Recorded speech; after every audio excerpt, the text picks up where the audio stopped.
السلام علیکم ورحمۃ اللہ وبرکاتہ۔ عزیز دوستو، جب حضرت آدم علیہ السلام اور اماں حوا کو جنت سے زمین پر اتارا گیا تو بعض تاریخی حوالوں سے پتہ چلتا ہے کہ حضرت آدم علیہ السلام کو سری لنکا میں، بی بی حوا کو عرب میں اور شیطان ابلیس کو اسفان میں، جو کہ عرب کے آس پاس ہی کوئی جزیرہ تھا، وہاں اتارا گیا۔ سری لنکا میں ایک بہت بڑے انسانی قدموں کے نشان ہیں۔ کتابوں میں لکھا ہوا ہے شاید وہ قدموں کے نشان حضرت آدم علیہ السلام کے ہیں۔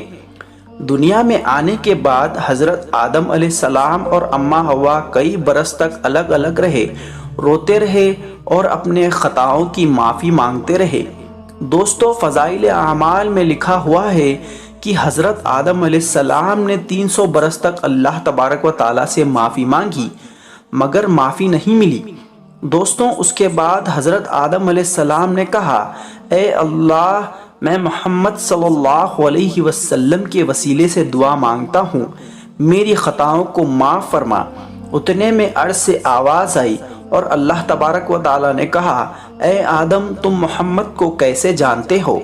حضرت آدم علیہ السلام نے فرمایا، اے اللہ، جب تم نے عرش بنایا تھا میں نے اس پر لکھا ہوا دیکھا تھا، لا الہ الا اللہ محمد الرسول اللہ۔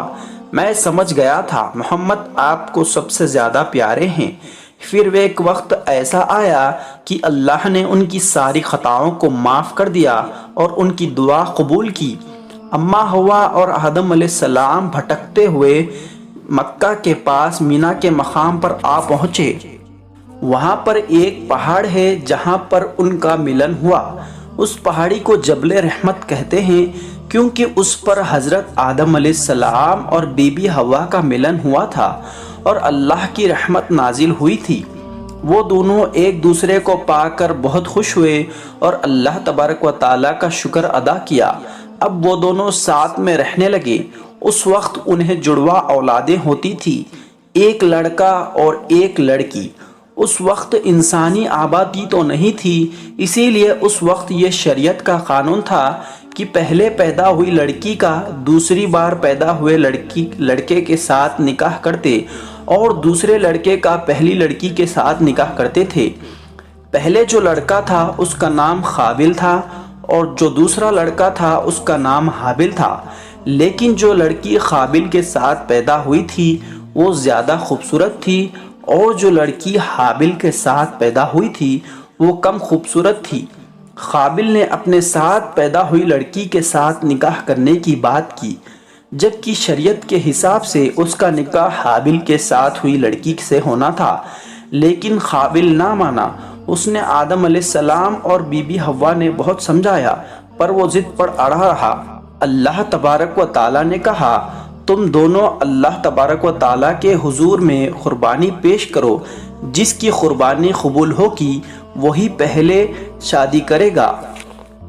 جب دونوں نے اپنی اپنی قربانی ایک پہاڑی پر پیش کی تو حابل کی قربانی قبول ہوئی، قابل کی قربانی قبول نہیں ہوئی۔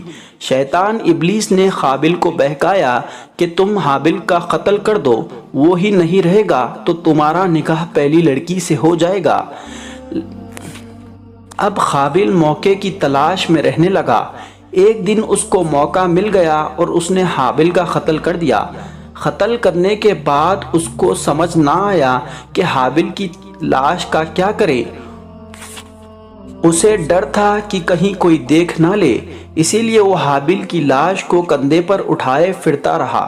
تب اللہ تبارک و تعالیٰ نے 2 فرشتوں کو بھیجا جو کوے کی شکل میں آئے اور قابل کے سامنے لڑنے لگے۔